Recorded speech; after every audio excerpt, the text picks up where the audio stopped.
"You breathe a word of what you saw, Silvana, and the wolves won't even find your bones," Espen Renard snarled, his silver-plated Colt 45 pressed cold against her bruised cheek. The freezing wind howled through the shattered door of the Sangre de Cristo cabin. "You think isolation will kill me, Espen?" Silvana spat, tasting copper and bitter dust. Mohammed Lecomte chuckled, tossing a single rusted Winchester shell onto the dirt floor. "It's winter, girl. The silence will drive you mad before the frostbite takes your toes. See you in hell." The heavy oak door slammed shut, the metallic clatter of the heavy iron padlock echoing with a cruel finality that seemed to swallow all the oxygen in the room. Silvana Avogadro was left alone in the encroaching dark of the New Mexico territory.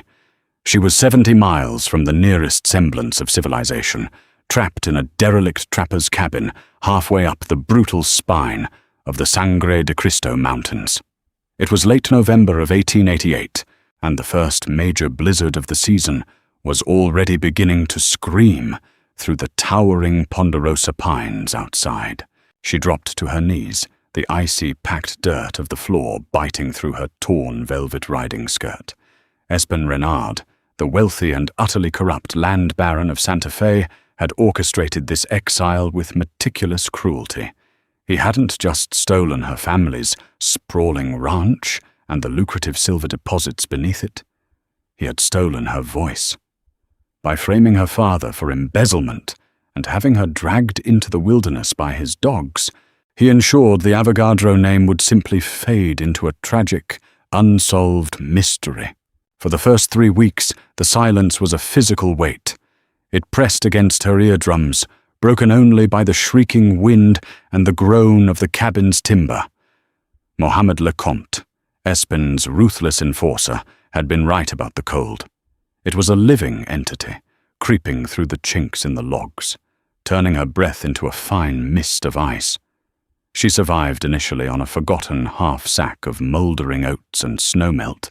She heated over a pathetic, smoking fire of green wood. But the silence didn't drive her mad. It stripped her bare.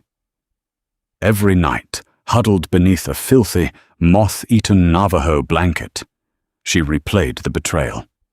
She remembered the smug smile on Espen's face. She remembered the heavy, suffocating grip of Muhammad. And she realized that fear was a luxury she could no longer afford. The cabin was meant to be her tomb, a quiet place where a refined, educated woman would simply lay down and let the elements claim her. Instead, the isolation became a forge. In the 4th week, driven by a gnawing hunger, Silvana tore up the rotting floorboards near the hearth in search of mice. Instead, her bleeding fingers brushed against oilcloth. Beneath the dirt lay a trapper's hidden cache.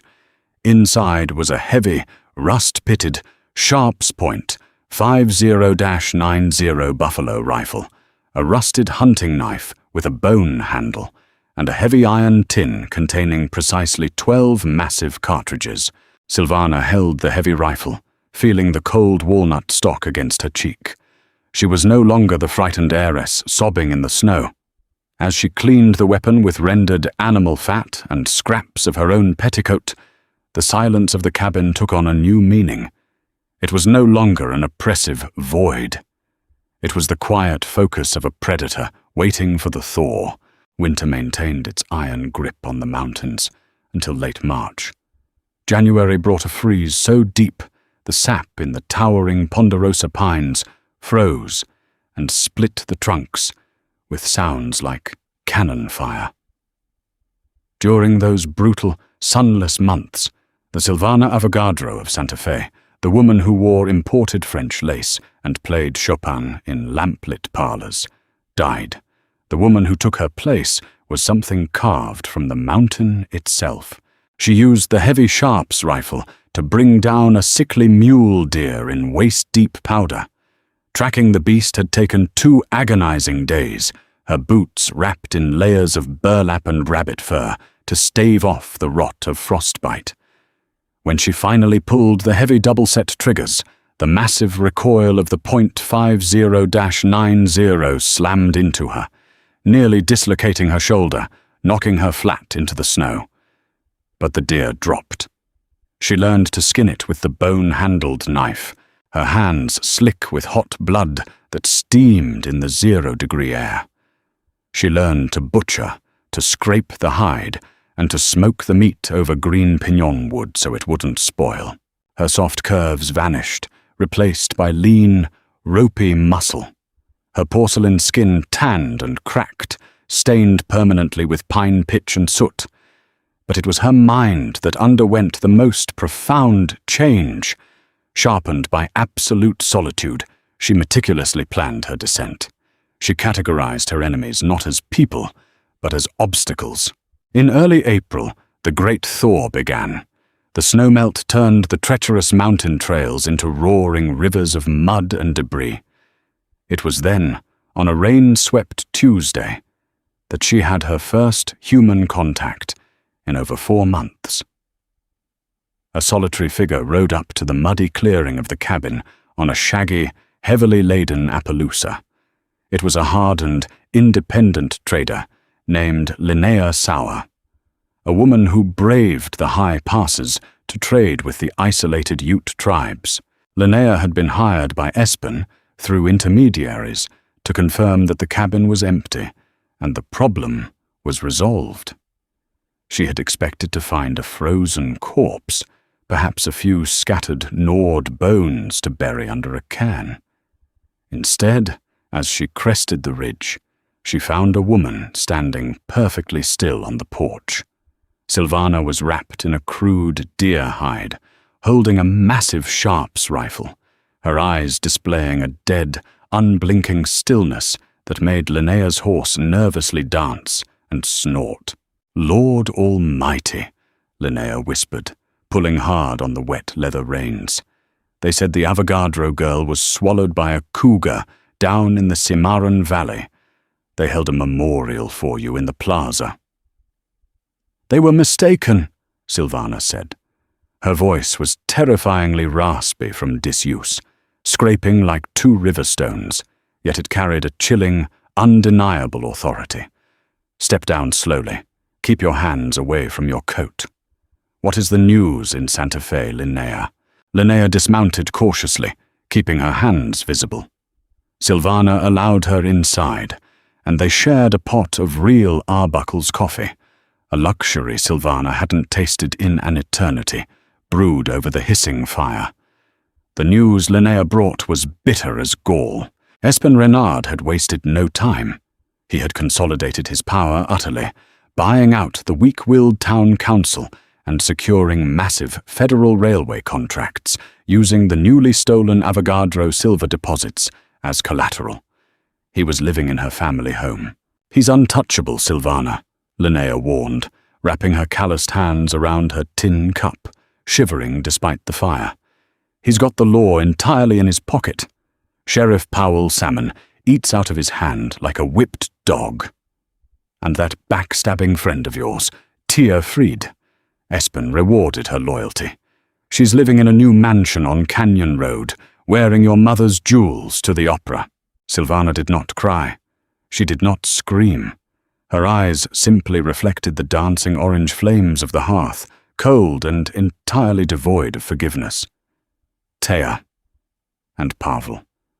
Good to know exactly where the rats are nesting."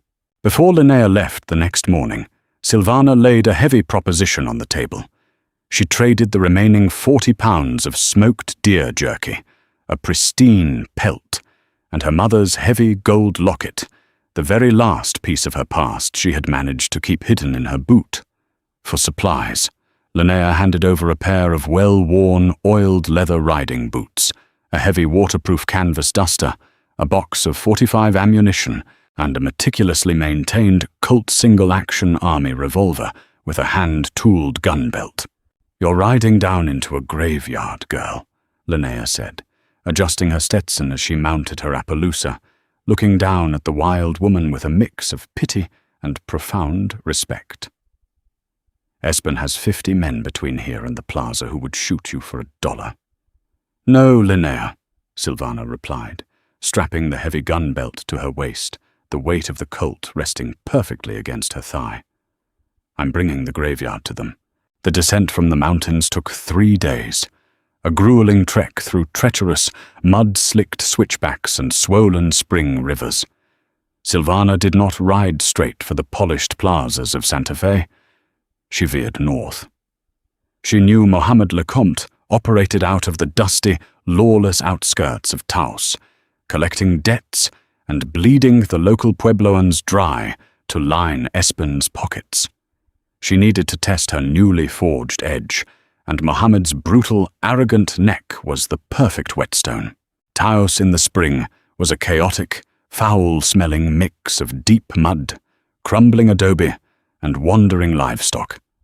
Silvana rode in just as the sun dipped behind the western mesas, bleeding fiery hues of orange and violent purple across the sky. Long, deceptive shadows stretched across the plaza as she dismounted in front of the Culebra Cantina, tying her borrowed horse to a splintering post. The canvas duster hung heavy on her shoulders, concealing the Colt at her hip, while the massive Sharps rifle remained securely wrapped in a Navajo blanket on her back. Inside, the cantina was a haze of cheap cigar smoke and the sour reek of unwashed bodies and spilled rot gut. Mohammed Lecomte was holding court in the back corner, exactly where she expected him to be. A half-empty bottle of amber whiskey sat in front of him. He was laughing uproariously, a thick, guttural sound, surrounded by 2 hired guns, one with a jagged scar across his lip, the other twitchy and young. Mohammed looked fatter, softer than she remembered from that freezing night in November. The city had made him comfortable. Silvana walked to the bar, her boots making a slow, deliberate sound on the warped hardwood floor. Thud, thud, thud. With each step, the room seemed to notice the shift in the air. The saloon girl at the piano hit a discordant, flat key and abruptly stopped playing. The sudden, suffocating silence in the room was palpable. "Whiskey," Silvana said to the sweating bartender. Her voice, raspy from months of silence, cut through the residual noise like a straight razor. Mohammed's booming laughter died in his throat. He squinted through the thick blue cigar smoke, his brow furrowing. The dim lighting from the soot-stained lanterns hid her delicate features under the wide brim of her hat, but the posture bothered him. It was too stiff, too intensely purposeful for a drifting cowhand. "We know you, stranger," Mohammed growled, pushing his chair back an inch, his thick hand instinctively resting on the pearl handle of his holstered revolver. His 2 goons squared their shoulders, hands hovering over their iron. Silvana didn't answer immediately. She picked up the shot glass the trembling bartender had poured, downed the burning liquid without a wince, and set it down with a sharp clack. She turned slowly to face the corner table. She pushed the hat back just enough for the flickering lamplight to catch the icy, dead calm in her eyes. Mohammed blanched. The whiskey flush drained from his face so fast he looked sickly, his jaw going slack as if he'd seen a spectre rise from the floorboards. "You're dead," he whispered, stumbling backward. His chair clattered loudly to the floor. "You froze. The wolves. I left you for the wolves." "The wolves were afraid of me, Mohammed," Silvana said evenly, her tone devoid of any theatrical rage. It was a simple statement of fact. "Kill her!" Mohammed screamed, his voice cracking in absolute terror.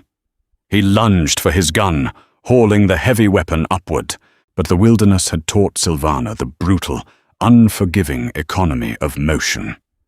Before Mohammed's barrel could even clear its leather holster, Silvana's hand was a blur. The heavy Colt roared. The explosion deafened the cantina, a brilliant flash of muzzle fire illuminating the room in stark black and white. The .45 caliber slug caught Mohammed dead in his right shoulder, pulverizing bone and muscle. The sheer force of the impact spun his massive frame violently like a rag doll, slamming him into the adobe wall. He slid to the floor, leaving a thick, wet streak of crimson behind him, screaming in agony. His two men froze halfway through their draw as Silvana effortlessly cocked the hammer back again, the sharp, metallic click-clack echoing like a judge's gavel in the sudden, ringing silence.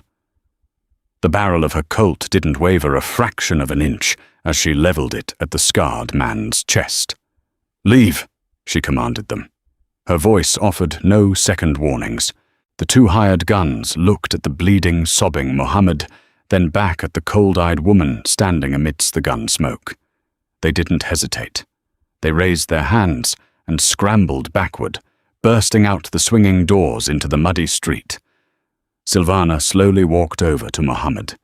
He was gasping, clutching his shattered shoulder, his boots slipping uselessly in his own rapidly pooling blood.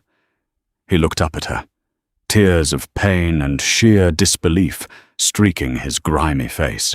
"You tell Espen," Silvana said, crouching down to his eye level. She leaned in, her voice a terrifying, intimate whisper. "Tell him the silence didn't take me.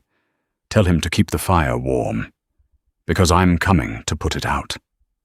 She stood up, leaving him bleeding on the filthy floorboards, and stepped out into the cool, dark desert night.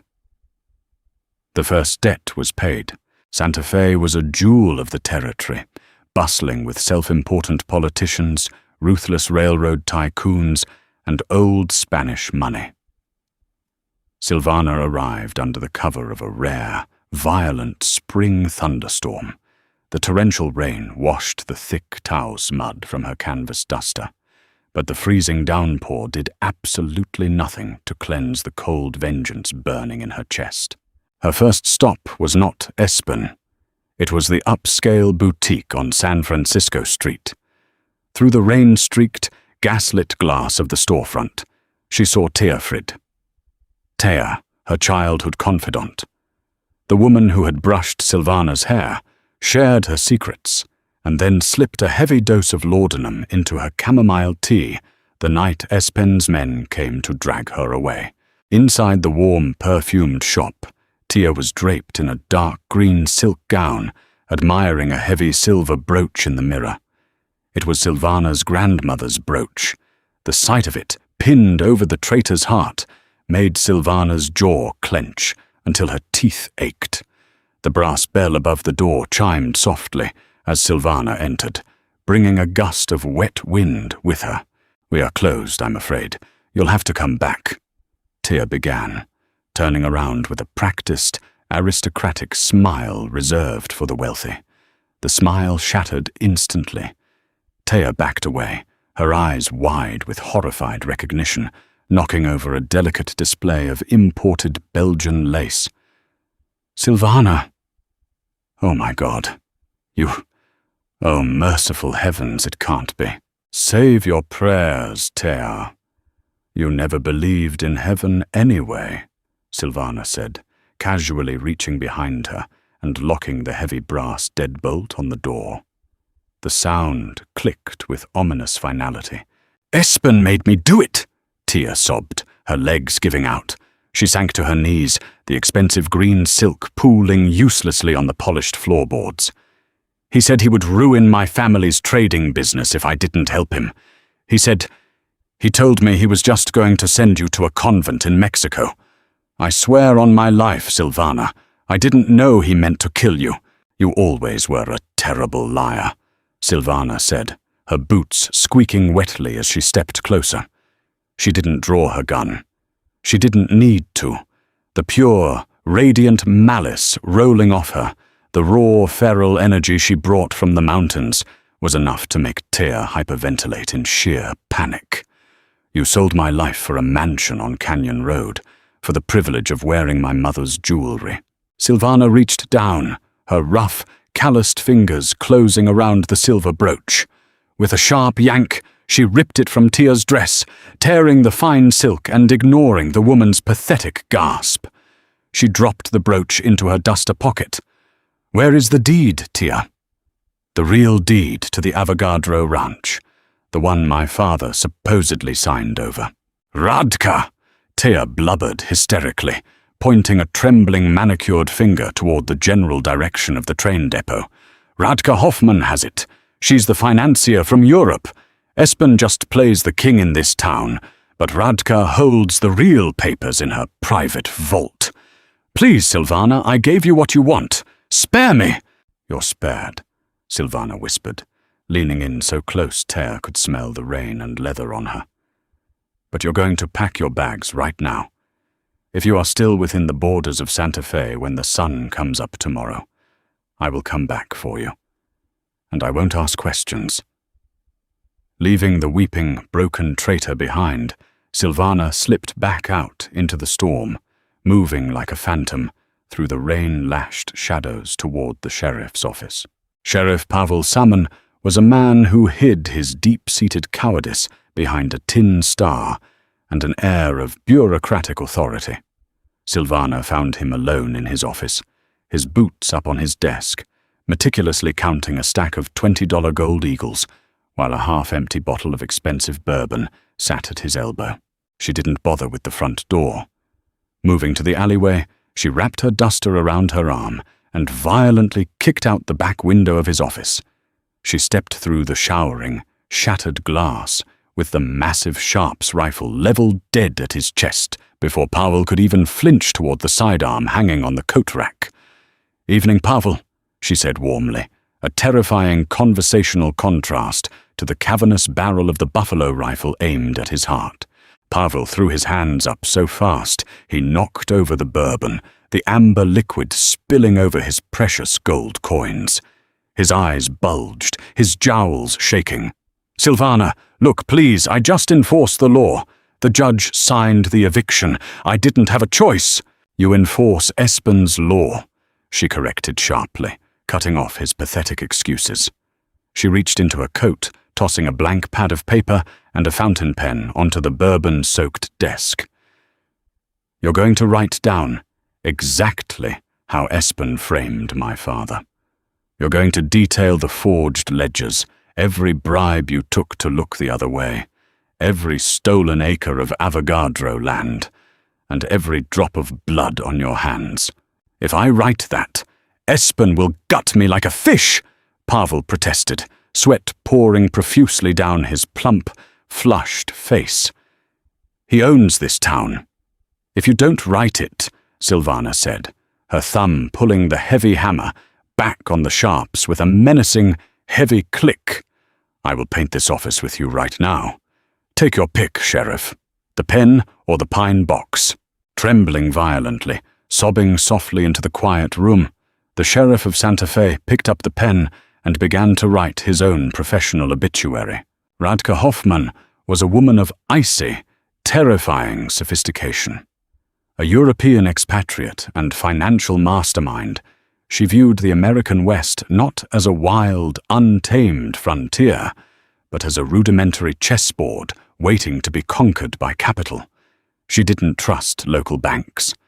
She operated from a lavishly appointed private Pullman car attached to a stationary locomotive at the edge of the Santa Fe depot, surrounded by armed Pinkerton guards and mountains of encrypted ledgers. Silvana knew a frontal assault with blazing guns would be suicide. Radka was too well protected. Instead, she waited in the freezing rain for the 3 a.m. shift change, watching the guards' patterns. Using the patient, silent hunting skills honed stalking deer in the Sangre de Cristo, she slipped silently between the hissing steam valves of the rail cars. When the rear guard stepped under a flickering lamp to light a cigarette, Silvana emerged from the darkness. A swift, brutal strike with the heavy bone handle of her hunting knife against his temple dropped him without a sound. She retrieved a small set of iron picks from her pocket, defeated the intricate brass lock of the private car in seconds, and slipped inside. The interior was a jarring shock of opulence. Velvet curtains, a Persian rug, and the smell of expensive brandy. Radka Hoffman was awake, sitting perfectly straight at a polished mahogany desk illuminated by a green glass banker's lamp. She was calmly sipping from a crystal snifter and reviewing a stack of railroad bonds, an island of calm in the stormy night. "I told you I was not to be disturbed under any circumstances, Espen," Radka said, her accent clipped and precise, not even looking up as she heard the soft click of the door closing. "Espen isn't here," Silvana said. Radka's head snapped up. She was remarkably composed, her face a mask of rigid aristocratic discipline, but a flicker of genuine shock crossed her cold blue eyes as she took in the sight of the intruder. Silvana stood dripping rainwater onto the Persian rug, dust-covered, wild-eyed, and holding the Colt 45 pointed squarely at Radka's chest. "Silvana Avogadro, the ghost of the mountains," Radka said smoothly, slowly placing her gold-nibbed pen down on the desk. "I must admit, your survival is a statistical anomaly. Impressive resilience. But what do you possibly hope to achieve here? I have 4 guards right outside that window. You pull that trigger, they will hear it, and you die seconds later. Name your price. I can pay you enough to vanish to Paris." "I don't need your money, Radka, and I don't need to kill you," Silvana said, stepping fully into the pool of green light. "I just need to kill your empire." Silvana reached into her wet duster, pulled out Pavel Salmon's freshly signed, tear-stained confession, and tossed it onto Radka's immaculate desk. The sheriff sang, "Every bribe, every forgery, every stolen silver shipment, everything is documented and signed. Tomorrow morning, copies of this go to the federal marshals in Denver, the territorial governor, and the railway board in Chicago." Radka looked down at the paper, reading the first few lines. For the first time, her iron composure cracked. Her jaw tightened. "You little fool. You think a piece of paper stops money? By the time the marshals investigate, I will have moved the funds to New York. You have nothing." "You're right," Silvana said, reaching up and pulling the brass kerosene lantern from the wall bracket beside the door. "Paper doesn't stop money." She unscrewed the cap, letting the potent, chemical smell of kerosene fill the velvet-lined car. "But fire stops paper." With a swift, violent motion, Silvana smashed the lantern directly over the open, heavy iron safe behind Radka's desk. The safe was packed tightly with stacks of bearer bonds, fraudulent land deeds, and uncashed bank drafts. The kerosene washed over the documents and ignited instantly from the lantern's wick. A massive whoosh of bright orange flame erupted, devouring millions of dollars of stolen wealth and leveraged assets in seconds. The heat was immediate and blistering. "No!" Radka screamed, a raw, primal sound of loss. She lunged frantically for the safe, batting at the flames with her bare hands, but the intense heat drove her back, singeing her hair and dress. Her life's work, the financial bedrock that held Espen's entire corrupt empire together, was curling into black, useless ash before her eyes. "You're bankrupt, Radka," Silvana said, over the deafening roar of the flames, backing slowly toward the door as the smoke began to thicken. "And when Espen finds out, you let his stolen fortune burn to the ground. My bullet will be the least of your worries." Silvana slipped out into the stormy night, just as the rail yard fire alarms began to clang frantically in the distance, leaving Radka Hoffman screaming in the choking smoke, financially ruined, desperate, and entirely alone. Espen Renard was celebrating his absolute victory. He had rented out the entirety of the newly constructed grand ballroom at the La Fonda Hotel, transforming it into a monument to his ego. The gala was ostensibly to celebrate his impending appointment to the territorial legislature. But in truth, it was his coronation as the undisputed king of Santa Fe. The ballroom was suffocatingly opulent. Heavy crimson silk drapes hung from the massive arched windows. 3 colossal, tiered crystal chandeliers cast a brilliant, prismatic light over a sea of velvet tuxedos, imported diamonds, and flowing Parisian gowns. Waiters in stark white coats circulated with silver trays laden with French champagne and caviar shipped in on the very rails Espen had stolen to build. Espen stood at the head of the sweeping marble grand staircase, looking down at his subjects. He wore a masterfully tailored black tuxedo with a diamond stickpin gleaming at his throat.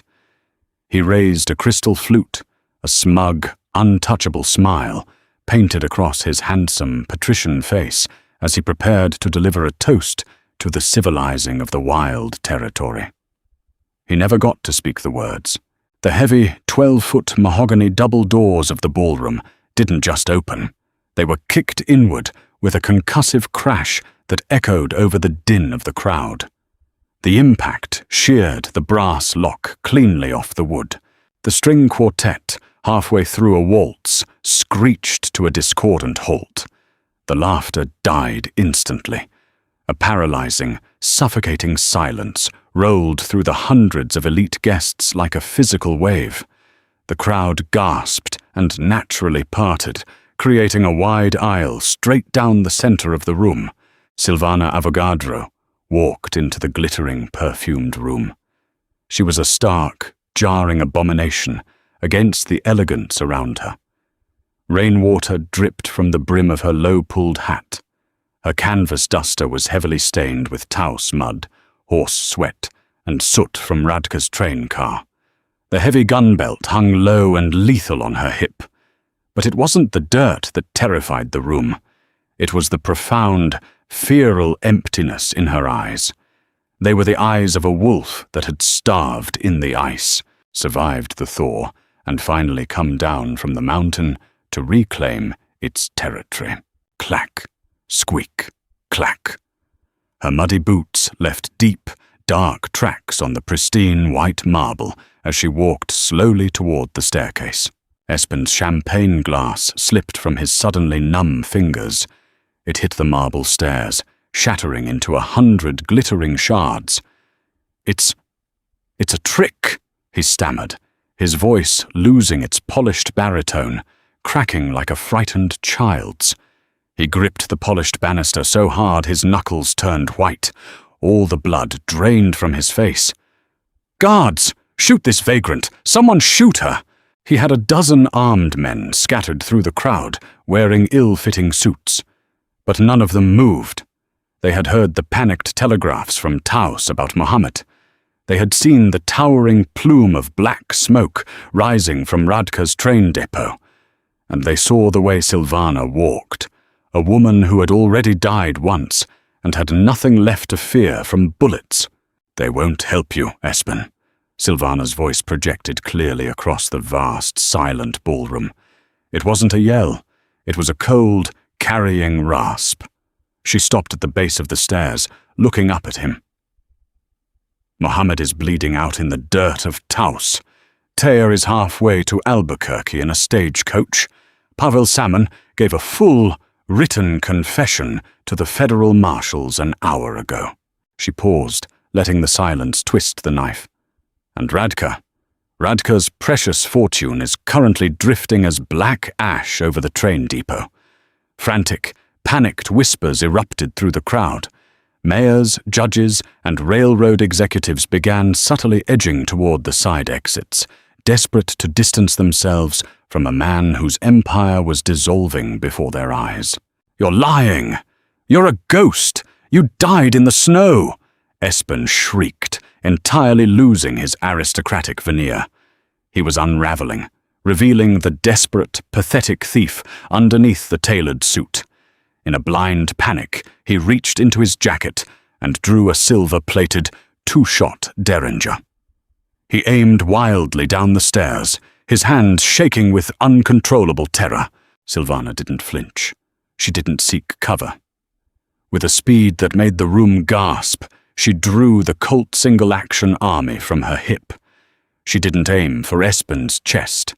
She tracked the barrel upward, aiming for the massive, 300-pound crystal chandelier hanging directly over the landing where Espen stood. She fired once. The .45 caliber boom was deafening in the enclosed ballroom, ringing the ears of everyone present. The heavy lead slug struck the main brass mounting chain dead center, shattering the metal link. Espen looked up just in time to scream as the colossal fixture of iron, cut glass, and burning candles detached from the ceiling and plummeted. He dove blindly down the stairs to avoid being crushed. In his sheer panic, his polished Italian leather boot caught the slick edge of the marble step.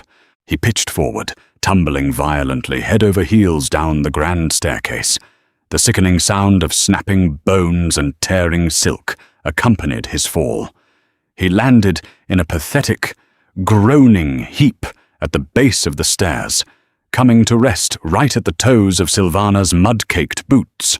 Espen wheezed, his arm bent at an unnatural angle, his face bruised and bloody. He weakly tried to reach with his good hand for the derringer he had dropped, but Silvana stepped heavily onto his wrist with her boot heel, pinning it to the marble. He looked up at her, tears of pain and utter defeat streaming down his face. His arrogance was entirely broken.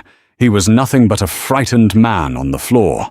"The cabin was very cold, Espen," Silvana whispered, looking down at him with the chilling, absolute detachment of a mountain winter. "But I brought the winter back with me." The heavy oak doors burst open again, this time admitting a half-dozen federal marshals, armed with Winchester rifles and warrants based on Powell's fresh confession. They swarmed the stairs, hauling the broken, weeping Espen Renard up and placing him in heavy iron shackles. Silvana calmly uncocked her revolver and slid it back into its leather holster. She didn't stay to watch him be dragged away. She turned her back on the wreckage of the gala, the terrified elite, and the ruins of her enemies. She walked back out the grand doors and stepped into the cool, rain-washed Santa Fe night. The air tasted incredibly clean. She was finally free to reclaim her home, a dangerous woman forged in the ice, stepping back into the warmth of her own life. Silvana stood on the porch of her reclaimed ancestral home, watching the New Mexico sun dip below the horizon, painting the sky in strokes of bruised purple and fierce gold. The cabin in the mountains had been meant as her tomb, but instead it had been a crucible, burning away her naivety and forging a spirit of unbreakable iron. Life will often try to exile you to the cold, hoping the silence will break your resolve. But remember Silvana's fire. When pushed into the dark, don't let it consume you. Let it teach you how to see. Sometimes our greatest periods of isolation become the training grounds for our ultimate triumphs. If this story of resilience and hard-won justice resonated with you, please hit that like button. Share this video with someone who needs a reminder of their own inner strength, and subscribe for more epic tales.